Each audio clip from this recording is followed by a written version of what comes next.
자, 우리 인사하십니다. 할렐루야 샬롬 하고 우리 꿈덩이들 쪽부터 우리 사무엘 쪽부터 인사합니다. 할렐루야 샬롬 샬롬 샬롬 샬롬 샬롬 샬롬. 하나님 사랑합니다. 여러분 주 안에서 사랑합니다. 자, 예지를 어젯밤에 어떤 거를 우리 그 예배 전에 조금 릴렉스 하려고 조금 풀게 부드럽게 그렇게 딱딱한 율법처럼 제가 어제 간증을 하나 밤늦게까지 듣다가 보다가 잤는데 거기서 이성미 씨가 그 얘기 하더라고요. 아들을 그렇게 말을 안 들었대요. 그래가지고 유학을 가겠다 해서 데리고 가고 따라왔는데 그래서 7년 동안 캐나다에 가 있었다는 얘기를 하는데 어떻게 아들이 말을 안 듣고 한국에서 공부 안 하던 녀석이 거기 가서 잘할 줄 내가 모르고 그것도 기대를 걸고 갔는데 너무 말을 안 들었대요. 그래서 그 이성미 씨 고백이 뭐라 그러냐면은 자기는 뭐를 했냐, 입만 열면 새벽 기도 가서 은혜 받고 집에 와서 막 욕하고 아주 가진 상욕을 말을 잘하는 이성민이 얼마나 말을 잘하게 본인이 그렇게 얘기를 하시니 욕을 처음부터 끝까지 그냥 계속 욕을 했대요. 그랬더니 어느 날인가 아들이 아이씨 그러고 그 엄마를 싹 째려보더라고. 이성민 씨가 50대라는데 뭐 30대 후반밖에 안 보이더라고요. 화면으로 보니까 정말 젊고 이쁘더라고요. 그래서 이놈의 자식이 어디를 엄마한테 이씨? 그러고는 손이 하나님이 지혜를 주셨대죠. 손이 올라갔대. 그랬더니 아들도 지혜가 있어가지고 손을 탁 잡더래죠. 그래서 근데 하나님이 또 지혜를 주더라고요. 이 손만 있냐? 이쪽 손도 있어 이 자식아. 탁 잡고 이쪽 손을 딱 너무 창피했대. 그래서 또 하나님이 또 지혜를 주셔. 내가 손만 있냐? 발도 있지. 발을 이렇게 했는데 발이 짧아가지고 아들한테 가슴부터 허발질을 해서 비틀비틀했다는 거죠. 그랬더니 아들이 얘기하는 소리에 이성미 씨가 탁 깨진 거예요. 응? 막 주머주고 그래서 집사람 아니면 안 있으니 그렇게 아들한테 욕을 하고 말이지만 안 밖에 그렇게 달라붙고 밖에서 보면은 뭐라고 그러냐고 그 소리에 그냥 밖에서는 집사라는 인간이 하고 얘기를 하는데요. 깜짝 놀랐다잖아요. 그래서 그러면서 결국은 뭐냐, 이 하나님의 어느 날인가 여러분들 잘 들으세요. 딱 머리를 오시더라는 거죠. 네가 입으로 쏟아내는 욕처럼 내가 네 아들을 만들어주랴? 다 찢어발기고 깨부시고 막 그냥 엉망진창으로 깨우트려서 아주 완전히 사망으로 만들어주랴? 이 마음이 왔대요. 그 순간요 더 주저앉았대죠. 그래가지고는 골방으로 들어갔대요. 아들은 아들 방에 있는데 조용히 가서 무릎을 꿇고 기도했대요. 하나님, 내가 입으로 쏟아낸 것처럼 내 아들을 만들지 않고 이렇게 놔둬주셔서 너무 감사하다고. 앞으로는 절대로 욕을 하지 않겠다고. 그랬더니 이 아들이 똥 마려운 강아지처럼요 엄마 주변을 뱅글뱅글 사흘을 돌고 나흘을 돌고 닷새를 돌더니 어느 날인가 물어보더래요. 엄마한테. 엄마 뭐 하나 잊어버린 거 없어? 뭐? 그랬더니 이상하다. 뭐가? 여기 욕 안 해. 그러고 물어보더래요. 욕을 먹고 자란 녀석이라 욕을 먹어야 안정이 되는데 욕을 안 하니까 이상하다. 그래서 얘기했대죠. 내가 다시는 하나님께 욕 안 하겠다고 내가 결심을 했어. 그랬는데 딸이 둘이 있대요. 어느 날인가 딸이 2층에서 엄청 잘 살았나 보더라고요. 뭐 엄청난 호수와 정원을 갖고 있고 뭐 얘기를 하는데 그것도 기도했대요. 아버지가 폭삭 망해서 애초에 외제채 두 대에다가 뭐 아주 넓은 풀장과 아주 그 일하는 사람 7명씩이나 되는 그런 집에서 이성미가 자랐대요. 근데 너무 외로웠대요. 늘 엄마 아빠는 사업한다고 맨날 바깥으로 나가고 혼자 외롭게 외동딸로 그렇게 자랐다 하더라고요. 너무 외롭고 힘들었대요. 근데 어느 날 폭삭 망하니까 너무 좋았대요. 단칸방에서 엄마 아빠하고 오글오글 사니까 엄마 아빠 안 나가더래요. 너무 기뻤대죠. 그리 나중에 기도했대요. 나는 땅을 밟는 데서 살고 싶어요. 근데 정말 하나님이 어느 날인가 땅을 밟게 해주셔서 조금 나아진 거죠. 그렇게 살았다고 하더라고요. 그러니까 하나님은 내가 원하는 대로 그렇게 이루어주신다. 이제 아까 그 얘기하던 게 옆으로 내려갔는데요. 어느 날 딸이 2층에서 막 뛰어내려오더래요. 딸이 동생이죠. 막 그렇게 뛰어내려오더래요. 그래서 엄마한테 왜 이 난리냐. 오빠가 공부를 해? 그러더래요. 그 오빠는 지금까지 한 번도 동생들이 공부하는 걸 못 봤대요. 근데 이제 공부를 한다는 거죠. 고등학생 시절이었던 것 같아요. 그러더니 자기는 인류대학을 가겠다고 엄마한테 기쁨을 안겨주겠다. 근데 이성미 씨는 받은 대학이 있었대요. 그래가지고는 속으로 참 이상하다. 내가 잘못 받았나? 그러고 있었대죠. 그랬더니 자기는 거기 갔다 그래서 많이 해가지고 아들한테 얘 여기 학교는 어떻게 그 똥통학교 안 간다고 이랬대요. 그런데 또 어때? 그래서 누군데 어떻게 됐니? 그래서 연락이 없어. 그랬대요. 그래서 다시 또 원서를 써가지고 또 1년 나이 못할 거라. 그래서 또 한 번 또 그래서 쓰고만이 얘 여기는 없다니. 또 말하지 말라니까 왜 재수없게 그런 학교를 왜 얘기를 해? 그런데 또 이틀 동안 소식이 없었대요. 그러더니 사흘째 되는 날 밤중에 어디로 쿵쿵쿵쿵 내려오더래요. 그래서 너 어디 갔니? 그랬더니 아유 연락도 없고 그래가지고 그냥 엄마가 말한 그 대학에 한번 원서 한번 넣어볼까 하고 내가 그래서 뭘 가지고 갔다고. 결국은 그 학교 갔대요. 그 학교 가더니 어느 날이가 모자를 푹 눌러 쓰고요. 시커멓게 줄렁줄렁 새벽에 나갔는데 따라오더니 너 어디 갔니? 그랬더니 아무 따라 새벽기도 가려고. 그래가지고는 이성미 씨가 하나님을 몰랐대죠. 교회를 가면 모자들을 머리에다 푹 눌러쓰고 자살기도 했었대죠. 눌러쓰고 맨 끝자리에 가가지고 한 기도가 뭐였냐면 하나님 저 왔어요. 하나님 안녕히 계세요. 그렇게 하고 매일 다녔대요. 근데 하나님이 자신의 얘기를 속으로 하는 얘기를 다 들어주셨다는 거죠. 아들이 모자를 눌러쓰고 그래 따라다니더니 매일 따라다니더니 어느 날인가 아들이 그렇게 얘기했어. 엄마 나 아무래도 하나님이 부르시는 것 같아. 이 아저씨가 다 불러. 너만 불러. 다 불러.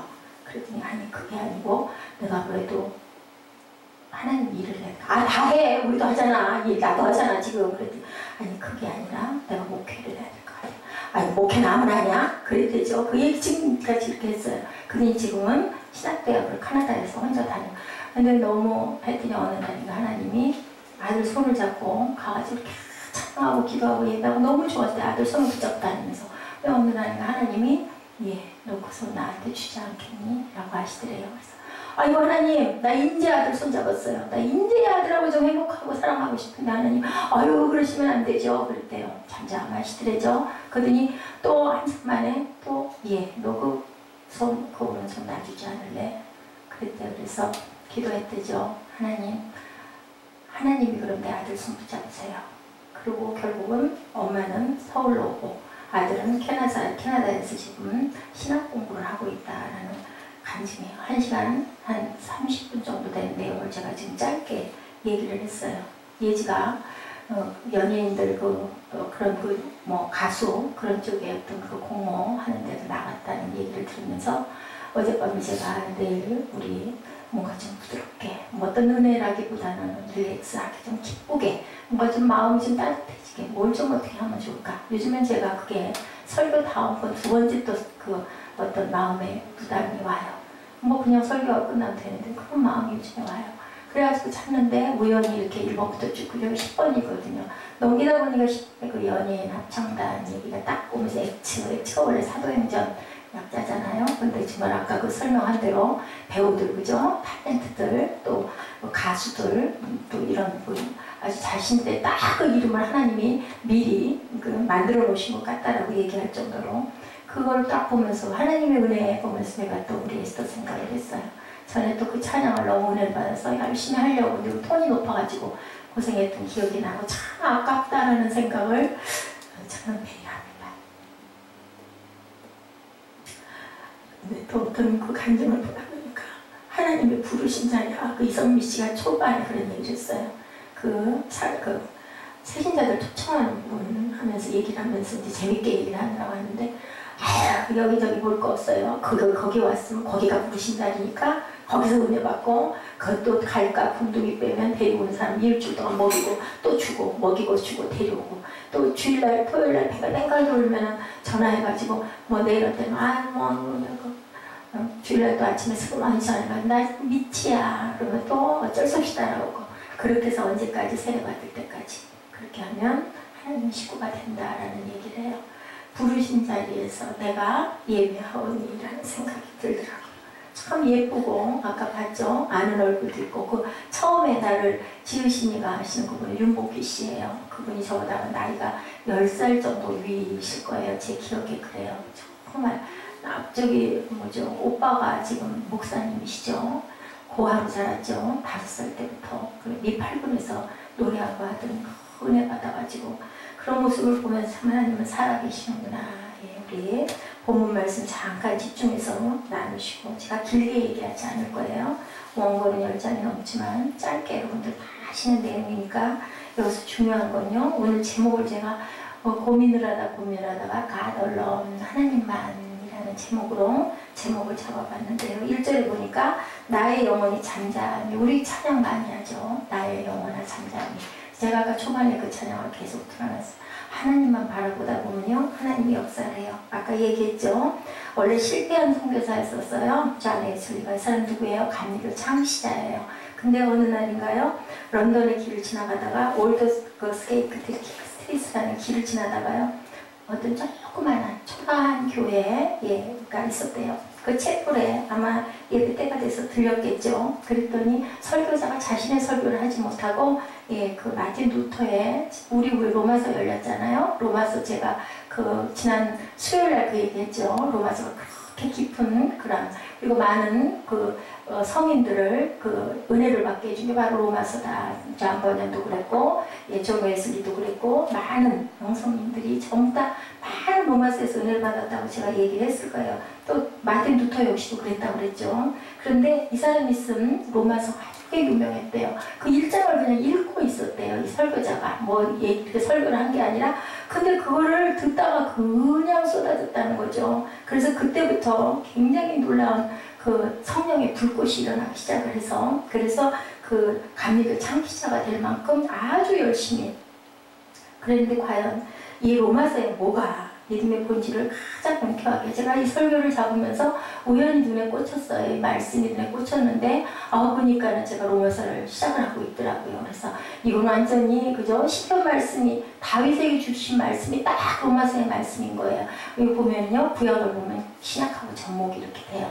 그래서 이거 도움도 되겠고 너무 의뢰다 싶은 사실은 설교 제목을 바꿨어요. 제가 그 다른 부분이었거든요. 제가 원했던 부분은 미리 계획했던 부분은 다른 줄기였는데 이것으로 바꿨어요.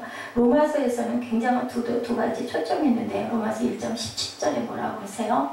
믿음에 하나님의 의가 나타나서 믿음으로 살게 한다라고 얘기하죠. 우리 1장 17절 한번 찾아서 읽어보실래요? 로마서 1장 17절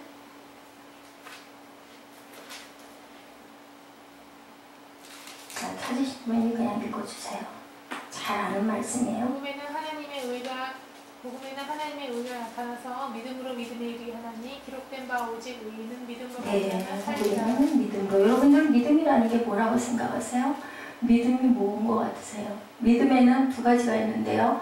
기독교가 살아있는 기독교가 된 그 가장 큰 이유는 믿음이죠. 근데 믿음에는 뭐가 있을까요? 예수님의 딱 그거예요. 십자가잖아요. 구원. 그죠? 우리 구원이 없으면 뭐를 믿어요? 우리 구원받는 게 아니면. 그러면 구원받으면 어디 간다고요? 천국이에요. 천국. 제가 나이가 들어서 천국에 대한 얘기를 여러분에게 자꾸 하는 게 아니라요. 기독교의 가장 진한 원리는 구원받고 천국 가는 거예요. 그 천국을 어디서도 이루다가 땅에서도 이루다가 그 중요하고 어려운 게 없어요.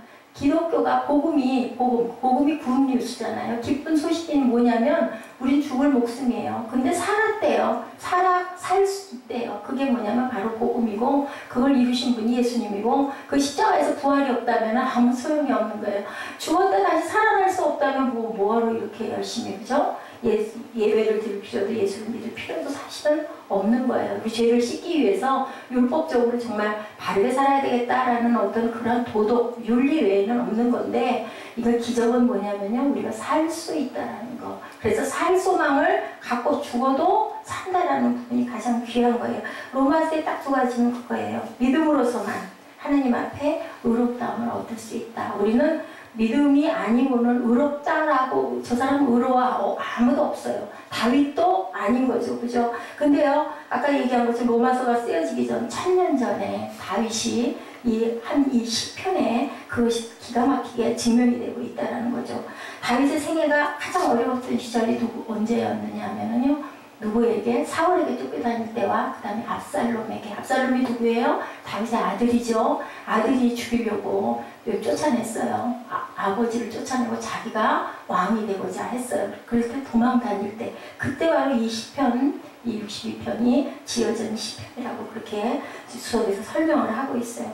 어두운 폭풍의 시대를 살아가는 우리들 또한 이 다윗처럼 지금 아둘람 동굴에 있는 저와 여러분들이실 수도 있죠. 그리고 아둘람 동굴에서 어떻게 됐어요? 나중에는 죽었어요? 살았어요? 살았어요. 그러니까 아까 제가 어젯밤에 새벽인가 본 것 같아요. 나 파산하는 거 아니야? 하나님이 계신데요. 살려주시겠죠. 그죠? 어떤 형태로든 우리는 알 수 없지만 아들한테 등을 돌렸어요. 뭐 나를 죽이려고 그래. 왜 인생이 이럴까요? 다윗의 인생이 우리가 보면 정말 마음에 합한 자라고 그러지만 다윗의 인생을 보면 정말 너무 불쌍해요. 10년 이상을 쫓겨다니다가 간신히 왕이 되는데 왕 되고 얼마 있다가 또 아들이 배반을 하고 반란을 일으켜가지고 또 아들이 죽이려고 해서 막 그 성에서 도망가잖아요. 다윗이 죽을 뻔했었어요. 그때도 역시나 이런 인생을 살았어요. 근데도 불구하고 1절에 뭐라 그래요? 본문에 나의 영혼아 잠잠히 누구만? 하나님만. 그래서 하나님만 이게 한두 번 나온 게 아니에요. 하나님만 바라는 2절에도 보면 뭐라 그래요? 누구에게? 하나님만. My soul finds rest in God alone 이라고 얘기하죠. My salvation comes from 어디서부터? 하나님으로부터. 나의 반석이시고 구원이시고 나의 산성이시다라고 이렇게 고백을 하는 하나님만 바라며 5절에도 나의 영혼아 잠잠히 하나님만 바라라 또 얘기를 해요. 영어로 읽어보면요. My alone, God alone, God only, He alone. 그분만, 하나님만 이렇게 강조하고 있어요. 히브리어는요. 아주 독특한 발성을 가진 단어인데요. 아카 이렇게 얘기를 했대요. 아카. 왠지 외치는 것 같잖아요. 아주 절실한 것 같잖아요. 이렇게 하나님만 5번이나 강조를 하고요. 그 다음에 아카라는 그 발성이 6번이나 나와요. 하나님만 우리가 바라라. 어떤 성도가 꿈을 꿨다고 그러죠? 여러분들 언젠가 들으신 적 있죠? 예지 듣지 않았어? 절벽에서 어떤 사람이 잘못해서 실수를 해서 대롱대롱 매달려 있었대요. 어우 힘이 빠져. 내 떨어지다가 말고 나무 뿌리를 잡았는데 나중에 힘이 빠져. 그래가지고 뭐라고 그랬어요? 누가 없어요? 아니요. 그게 아니라 누구 없어요? 그리고 소리쳤어요. 이렇게 예수님이 그래 나 여기 있다. 아이고 나 떨어져 죽을 것 같아요. 예수님 나 좀 잡아주세요. 그랬더니 그러니 그래 내가 너 구해줄게. 너도 그 손 놔. 그랬더니 참 이따 뭐라고 그럴게요? 다른 사람 누구 없어요? 그리고 소리 질렀대요. 그게 바로 우리라는 거죠. 노면 안 죽는데 그죠? 요단을 들어서 하면 들었으니까 죽었어요. 갈라주셨잖아요. 이런 것처럼 하나님의 방법은 이렇다라는 거죠. 부르다가 손을 놔 하니까 누구 없어요. 우리가 바로 이런 사람들은 아닌지. 중세기 수도사들이 늘 강조했던 말이요. 그런 말이래요. 사람은 사랑할 대상이지 신뢰할 대상이 아니다. 변하잖아요. 누구만 안 변해요? 하나님만 안 변해요. 불변이시죠. 그렇기 때문에 은행을 아무리 믿어도 증권이 주식이 그대로 있어주지를 않아요. 우리가 알 수가 없어요. 그죠? 너무너무 사랑했었는데 그 사람이 배신을 하죠. 누구를 믿을 수가 있겠어요? 부모, 자식, 형제는 믿을 수 있겠어요? 그나마 그죠? 남보다는 그래도 나를 위해서 도와주니까 그게 고맙다인 거지 절대로 믿을 수는 없는 거죠. 구원과 영원한 구원과 영원히 하나님과 더불어 천국의 삶을 누리게 되는 구원도 우리가 심지어는 근거가 내가 될 수가 없는 거예요. 그 근거는 누구예요? 하나님이 하시는 거죠. 우리에게 마음을 주신 것도 하나님. 근데 그 마음을 사람에 의해서 이끌려 왔을 때는 확신이 없다 보니까 흔들리죠. 그렇기 때문에 뭘 만나야 돼요? 하나님을 만나야 되기 때문에 우리가 구하죠. 하나님 나를 도와주시옵소서. 하나님이 내 안에 내가 하나님 안에 우리가 접붙임을 완전하게 받으면 거기서 가지가 살아나는데 그렇지가 못하면 어떻게 해요? 공급을 못 받으면 죽잖아요. 이런 것처럼 우리가 끊임없는 공급을 받아야 되는 거죠. 5절에 나의 영혼아 잠잠히 하나님만 바랄지어다. 여기서 잠잠히 흔들릴 게 없는 고요한 침묵을 얘기해요. 잠잠히 하나님만 바라라. 본문 5절에 그렇게 얘기하고 있죠. 잠잠히 하나님만 바라라. 무릇 나의 소망이 그로부터 나오는도다라고 얘기하고 있습니다. 3절에는 또 뭐라고 말하고 있어요? 3절 넘어지는 담과 흔들리는 울타리같이 사람을 죽이려고 너희가 일제히 공격하기를 언제까지 하려느냐라고 얘기를 해요. 울타리야, 흔들리는 울타리. 울타리는 우리를 보호하죠. 그 울타리를 막 공격을 해요. 누가 공격을 할까요? 네, 그 울타리를 아주 악한 사탄이 우리를 막 공격을 하죠. 네, 이렇게 무엇이 세상에는 악한 것들이 우리를 공격하고 우리는 그러고 싶지 않은데, 그죠? 우리 이장이는 그러고 싶지 않은데 내 주변에서 나를 괴롭혀. 누가? 오빠가 괴롭히기도 하고 가끔 아버지가 괴롭히기도 하는데 그게 왜 괴롭힐까요? 이뻐서 괴롭히기도 하는데 때로는 욕심으로 인하여 괴롭힘을 당할 때도 있는 거죠. 어떻게 보면 아들로 인하여 딸로 인하여서 뭔가 내가 바꾸자 할 때 나는 정말로 괴로워 죽겠는데 그럴 때도 많다는. 그렇기 때문에 온전하고 완전한 사람은 하나님 사람밖에 없다. 내 영혼이 잠잠히 하나님만 바라니요. 왜 이런 고백을 할 수 있을까요? 누구에게만 소원이, 구원의 소망이 하나님에게만 있기 때문에. 담이 흔들리고 울타리가 흔들리고 믿었던 모든 것들이 흔들리지만 우리는 누구에게만 소망을 두냐? 하나님께만 소망 믿음을 우리는 죽지 않는다라는 것을 얘기하고 있어요. 그분이 우리를 다 알고 계시죠. 우리 아픔도 아시죠. 저의 열등감도 아시죠. 저의 자존도 아시죠. 나의 상처도 아시죠. 내 마음 안에 분과 혈기와 노도 아시죠. 이성미가 그 얘기하더라고요. 막 입으로 욕을 토해냈대요. 그런데 그걸 깨달은 게 뭐냐면 내 안에 있는 악이고 내 안에 있는 화가 되는 거를 17년 동안 몰랐대요.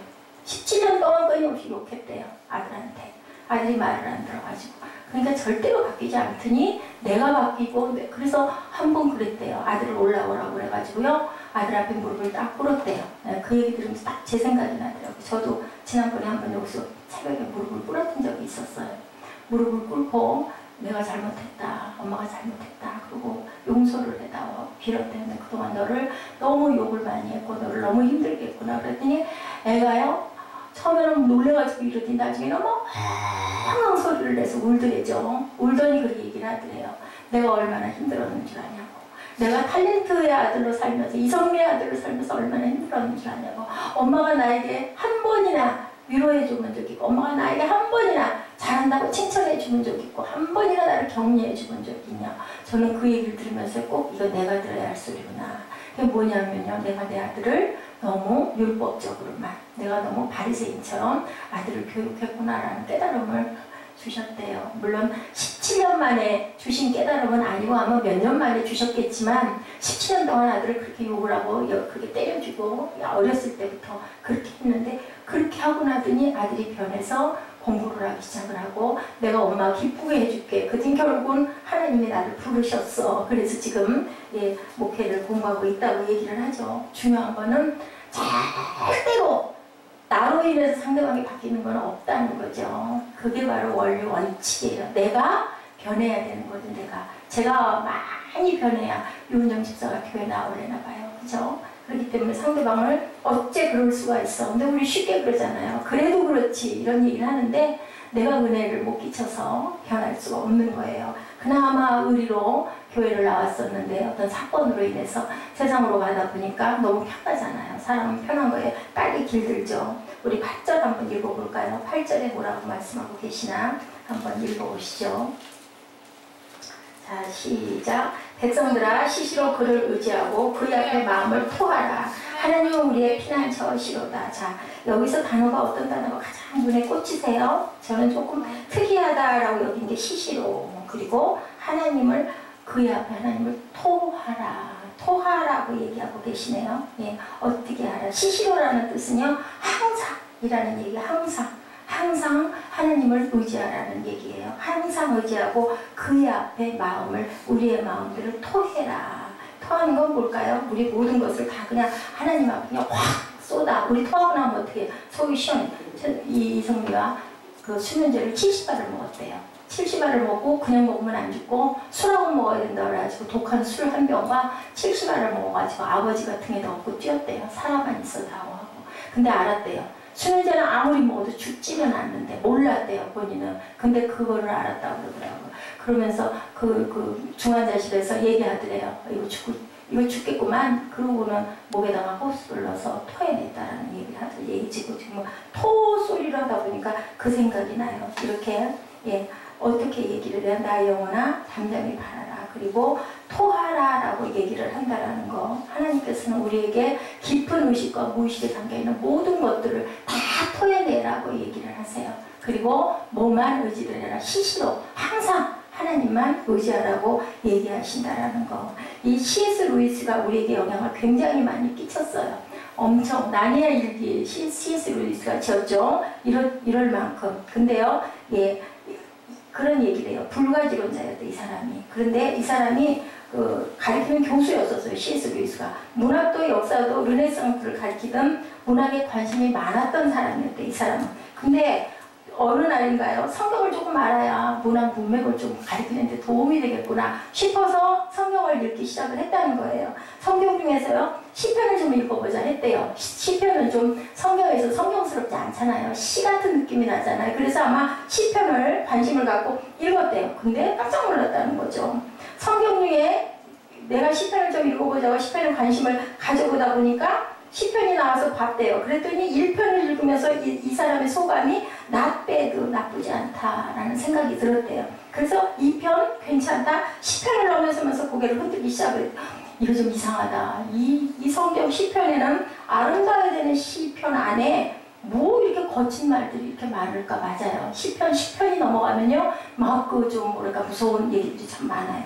원수가 이렇게 많을까 참 이상하다. 무슨 시가 이러냐라고 얘기를 했대죠. 원수들을 죽일 기계를 준비했다가 작사를 내시옵소서 이런 말들이 시편 내용이 있는 거예요. 시편 이후에 아이고 이건 무슨 시야 하고 던져버렸대요. 성경을 던져버려. 근데 그런데요 던지고 나서 생각을 했대죠. 우리 인생이 혹시 그런 건 아닐까. 그죠? 우리 인생이 뭐 아름답기만 합니까? 얼마나 힘이 듭니까? 그런 생각이 들어서 그래서 다시 끄집어당겨가지고 다시 읽기 시작을 했대요.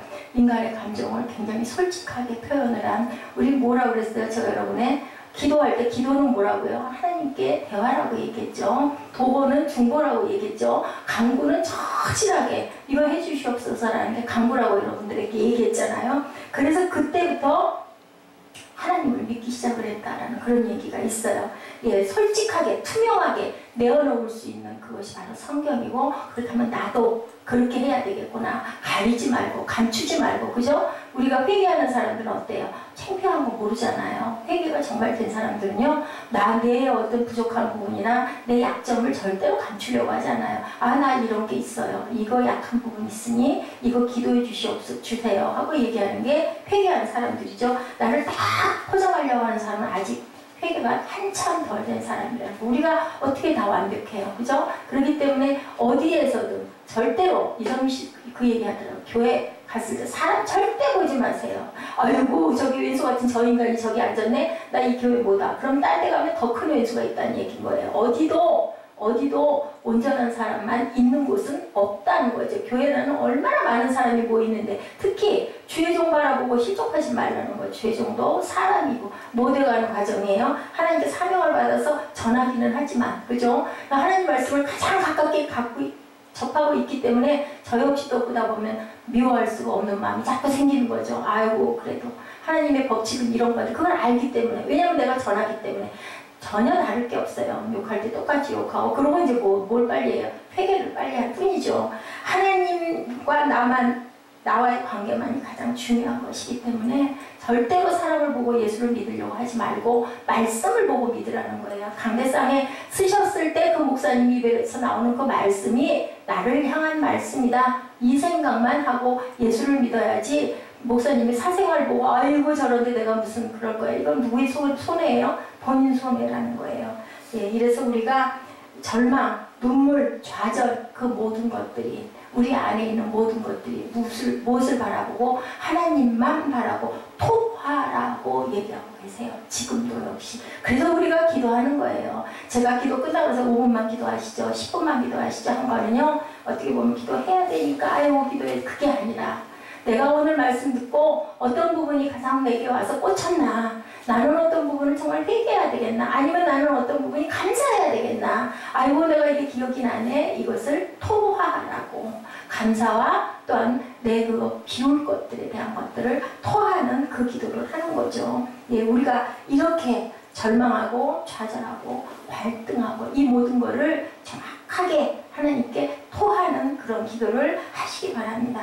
믿음이라는 것은요, 하나님 안에서의 관계 안에서 자유해지는 게 믿음이에요. 그냥 다 거기에 얽매여가지고 우리 교통신호 복잡하게 생각을 하고 그거 꼭 지켜야지 지켜서 얼마나 답답하고 힘들어요. 오밤중에 어떻게 하고 싶어요? 왕 하고 달려가고 싶잖아요. 근데 어떤 믿음이 있어요? 내가 속도를 잘 지켜야 보호받는다라는 믿음이 있는 거죠. 하나님의 말씀을 듣고 잘 지킴으로 인하여 내 일상이 보호받는다라는 그 생각을 하고 우리가 그것을 규칙을 잘 지켜가려고 해야 되는 것이지, 그거 안 하면은 나를 보고 있어 안 보고 있어.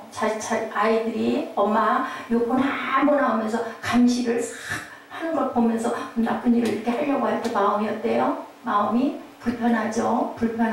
은혜가 안 되죠. 믿음이라는 것은요, 하나님과 나와의 진정한 자유의 관계. 그래서 진리 안에서 진리가 너희를 자유케 했다. 하나님의 말씀이 우리 안에 살면서 내가 기뻐서 자유한 마음이 진정으로 됐을 때 하나님이 내 안에 계시구나. 그죠? 우리가 이건 이렇게 해야지. 먼저 받은 거 하나님께 먼저 드려야지. 이성민 씨가 그랬대요. 은혜 받고서 정말로 돈을 가렸대요. 돈을 달여서 11조. 그리고 옷을 달여서 걸어놓고 아이들도 그렇게 막 끌고 나가고. 근데 그것이 너무 율법적인 사랑을 준 게 아니라 너무 바른 길.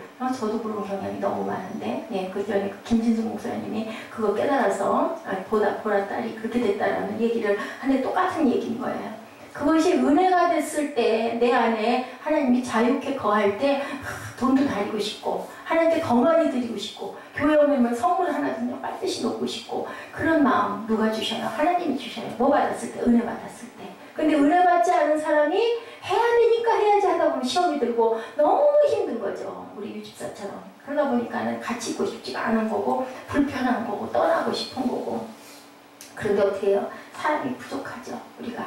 그러면 어떻게 좀 도와줘 해야 되는데, 그것도 도와주는 것도 한계가 있지 않을까요? 자, 우리 11절 12절 한번 같이 읽어보실까요? 뭐라고 말씀하고 계실까요? 다 왔어요. 이제 11절 12절만 집중해서 한 5분만. 네, 여러분들 11, 12절입니다.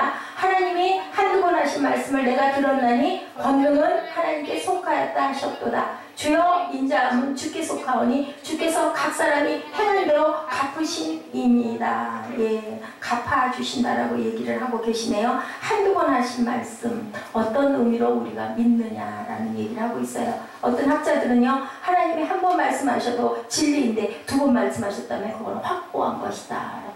한두 번만 말씀하시겠어요? 수시로 매일 항상 한두 번이라는 그 숫자를 우리가 잘 그 해석을 잘해야 돼요. 하나님을 의지하는 측면을 우리가 어떻게 해야 된다? 네, 듣는 것을 강조하고 있다라는 것을 우리가 늘 듣고, 그리고 어떻게 해야 된다고 12절 말미에 보니까 주께서 각 사람이 행한 대로 갚으신다. 뭐라고 그래요? 심은 대로 거두는데 그 시와 때가 언제일 줄을 모르고, 우리 믿음의 선진들은 다 살아서 받지 못하고 돌아가고 나서 받았다라고 하죠. 그 증거가 후대에 그대로 나타난다고 그래요. 예, 문맥 속에 이런 두 가지 중요한 것에 대한 말씀을 하고 계신데요. 예, 11절을 가만히 보세요. 두 가지 권능과 인자. 예, 이게 바로 파워 그리고 러브예요. 능력과 그 다음에 뭐예요? 사랑입니다. 사랑, 능력과 사랑, 우리가 추구하는 모든 것이 바로 능력 받으면 사랑할 수 있다는 거죠. 능력 주신 자 안에서 내가 모든 걸 할 수 있사옵니다라는 고백. 언젠가 저한테 이 말씀이 이렇게 확 왔어요. 그래서 제가 기도할 때마다 이 말씀을 늘 해요. 저는 말씀 구절 장절을 잘 잊어버려요. 너무 바쁘게 쫓겨다니다 보니까 집중을 못하니까 그냥 너무너무 귀한 말씀이에요. 이것도 귀하고 저것도 귀하고 하는데 이 말씀이 저한테 꽂히더라고요. 우리가 할 수 있는 것은 우리가 하는 게 아니라 하나님이 능력을 주실 때, 그러면 뭐예요? 하나님이 안 주셔서, 아니면 우리가 깨닫지 못해서, 아니면 우리가 우리 안에 뭔가 때가 많이 끼어서, 그죠? 그게 확 다가 들어오지 않아서일 수 있어요. 그러면 그거 주시옵소서. 사랑하지 못해 너무 미워요. 그럴 때 어떻게 해요? 하나님 사랑할 수 있는 마음을 주시옵소서. 사랑할 수 있는 능력을 생명을 주시옵소서. 그렇게 기도하시는 저와 여러분 되시기를 주님의 이름으로 축복하십니다. 우리 결단 찬양하시고 기도하시는 시간 갖도록 하죠. 가장 빠르게 여러분들에게 전달했는데